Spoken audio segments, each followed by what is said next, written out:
আমার ছেলের বাবার জন্য আমার ছেলের জন্মদিনটাই নষ্ট হয়ে গেল। তো কি হয়েছিল তা আপনাদের একটু পরেই বলছি। তো আসসালামু আলাইকুম, কেমন আছেন সবাই? আশা করি সবাই ভালো আছেন। আল্লাহর রহমতে আমি অনেক ভালো আছি। চলে আসলাম আপনাদের মধ্যে আমার ছেলের জন্মদিনের দিন কি কি আয়োজন করেছিলাম সেটাই শেয়ার করতে। খুব বেশি না, অল্প একটু আয়োজন করেছিলাম আমার ছেলের ইচ্ছে মতো, মানে সে যা যা খেতে পছন্দ করে সেটাই রান্না করেছিলাম। এখানে কিন্তু আমি প্রথমে গরুর মাংস রান্না করছি, আর গরুর মাংস মুরগির মাংস দুটোই রান্না করব।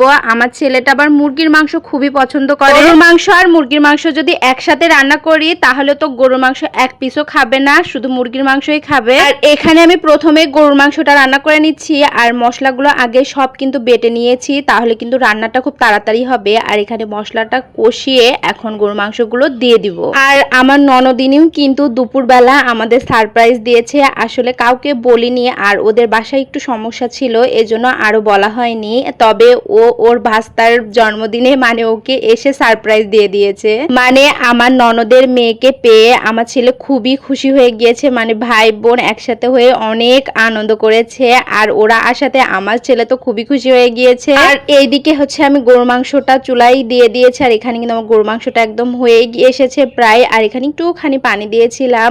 আর আমার এই রান্নাঘরে এত রোদ পড়েছিল, আসলে এখানে কোনো চাল ছিল না, তো এই জন্য প্রচন্ড রোদ, আমি রোদের মধ্যে রান্না করতে পারছিলাম না। তাই চুলায় বসিয়ে হালকা আঁচ দিয়ে আমি চুলাতে রেখে দিয়েছিলাম। আর এইদিকে এই যে বড় এই যে কাণ্ডটা হয়েছে, মানে ওই যে প্রথমে বললাম আমার ছেলের বাবাই আমার ছেলের হচ্ছে জন্মদিনটা নষ্ট করে দিল। আর এই যে এটাই হচ্ছে বড় কারণ, আমার ছেলের এই যে কেকটা নিয়ে আসার সময় আমার ছেলের বাবা ভুলবশত এর নাড়িটায় এই কেকের বাক্সের উপর পড়ে গিয়েছিল, আর পড়ে যাওয়ার সাথে সাথে এরকম ঘেটে গিয়েছিল। পরে আমরা সবাই অনেক মন খারাপ করতেছিলাম, তবে আমার ছেলে বলতেছিল আম্মু আমরা তো কেকটা কেটেই খাবো, তাহলে কি সমস্যা? ছোট্ট একটা মানুষ যে এত বড় বুদ্ধির কথা বলবে আমি তো ভাবতেই পারিনি। ওর কথা শুনে আমি একটু রিল্যাক্স হয়েছি, নাহলে তো আমার মনটার মধ্যে অনেক খারাপ লাগতো যে আমার ছেলের জন্মদিনের দিনে তার কেকটাই ভালো হলো না। আর এখানে গরুর মাংসটা কিন্তু একদম হয়ে গিয়েছে। আমি এদিকে নামিয়ে হচ্ছে মুরগির মাংসটাও চুলায় দিয়ে দিয়েছিলাম, এরপরে আবার পোলাও রান্না করেছিলাম। আসলে আমার ছেলের বাবা যেহেতু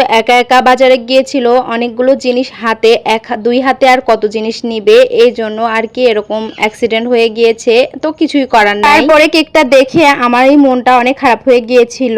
পরে আমার ছেলের ওই কথা শুনে আমার তো মনটা পুরো ভরে গিয়েছে যে ছোট একটা মানুষের মধ্যে এতটা বুদ্ধি থাকে। আমারই তো নিজেরই মনটা খারাপ হয়েছে। আমি তো ভেবেছিলাম আমার ছেলে বোধহয় কান্না করে দিবে, তার কেকটা নষ্ট হয়ে গিয়েছে, যেহেতু ছোট মানুষ, ছোট মানুষের মাথায় তো অত বুদ্ধি থাকে না। তারপরেও আমার ছেলেটা কত বুদ্ধিমান ছেলে, সে কিন্তু একটুও মন খারাপ করেছিল না, আর তার বাবাকে বলেছিল না যে আব্বু এরকম কেন করলা। তারপরে আবার হচ্ছে সে খুবই খুশি হয়েছিল, কারণ সে চকলেট কেক খেতে চেয়েছিল, তার বাবা চকলেট কেক কি এনেছে। আরো একজন যদি সাথে যাইতো তাহলে এই কাজটা আর হতো না। তো যাই হোক, কি আর করার, কিছুই করার নাই। আর এখানে কথা বলতে বলতে আমার মুরগির মাংসটাও কিন্তু রান্না হয়ে গিয়েছে, আমি নামিয়ে রেখে এসেছি। আর এখানে পোলাওটা একদম সাধারণ ভাবে রান্না করেছি, আর রান্না বান্না করতে করতেই একদম সন্ধ্যা লেগে গিয়েছিল।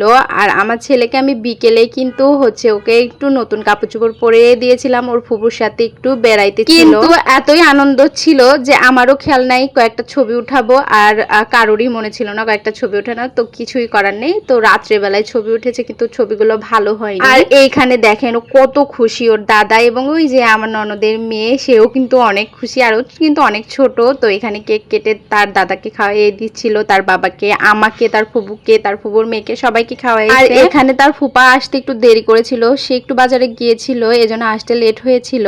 তো আমরা পরে তার ফুপা আসার পরে খাওয়া দাওয়া করে নিয়েছি। তো আজকের ভিডিওটি এ পর্যন্তই। আল্লাহ হাফেজ।